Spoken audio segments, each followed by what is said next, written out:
Hi மக்களே, welcome to சாலன்ஸ் cooking and baking. இன்றைக்கி வரகரிசி வச்சு ஒரு தக்காளி சாதம் செய்ய போகிறோம்.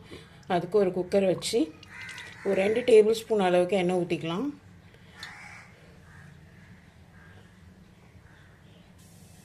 எண்ணெய் சூடானதும் பட்டை, லவங்கம், ஏலக்காய், ஸ்டார் அனீஸ் இதெல்லாம் சேர்த்துக்கலாம்.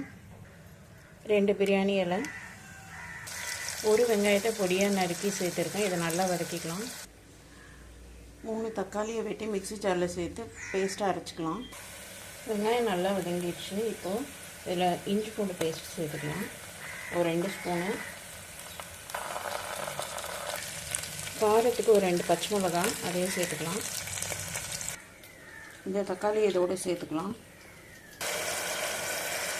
இப்போ இதுக்கு தேவையான மசாலா சேர்த்துக்கலாம். ஒரு 2 ஸ்பூன் மிளகாத்தூள், ஒரு அரை ஸ்பூன் மஞ்சள் தூள். இதை சேர்த்து இந்த தக்காளியோடு நல்லா வதக்கிக்கலாம். இதில் முக்கியமான மேட்ரு வந்து இந்த தக்காளியில் இந்த மசாலா நல்லா குக்காகி எண்ணெய் பிரிஞ்சு வரணும். அது வரைக்கும் நல்லா வதக்கிக்கணும். பாருங்கள், எண்ணெய் நல்லா பிரிஞ்சு வருது. இந்த ஸ்டேஜில் ஒரு 2 ஸ்பூன் தயிர் சேர்த்துக்கலாம்.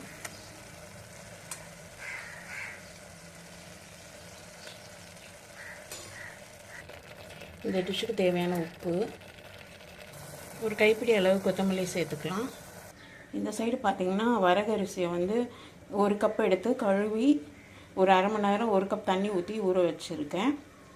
இந்த டிஷ்ஷு செய்கிறதுக்கு 2 கப் தண்ணி வேணும். ஸோ இன்னும் 1 கப் அளவு தண்ணி வந்து நான் இதில் சேர்த்துக்கிறேன்.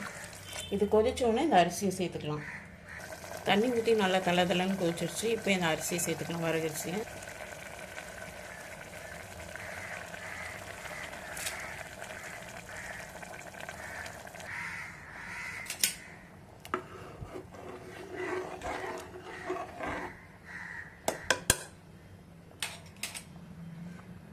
இப்படி நல்லா கொதிக்க ஆரம்பித்தோன்னே மூடி போட்டு ஒரே ஒரு விசில் மட்டும் ப்ரெஷர் விட்டால் சூப்பராக வரகரிசி தக்காளி சாதம் ரெடி ஆயிடும். ஒரு விசில் ப்ரெஷர் அடங்கின பிறகு தராங்க. இப்படி சூப்பராக ரெடியாக இருக்குது. உதிரியாக இருக்குது. நீங்களும் கண்டிப்பாக ட்ரை பண்ணுங்கள். உங்களுக்கு இந்த சேனல் பிடிச்சிருந்ததுன்னா கண்டிப்பாக சப்ஸ்கிரைப் பண்ணிக்கோங்க for further updates. Thanks for வாட்சிங்.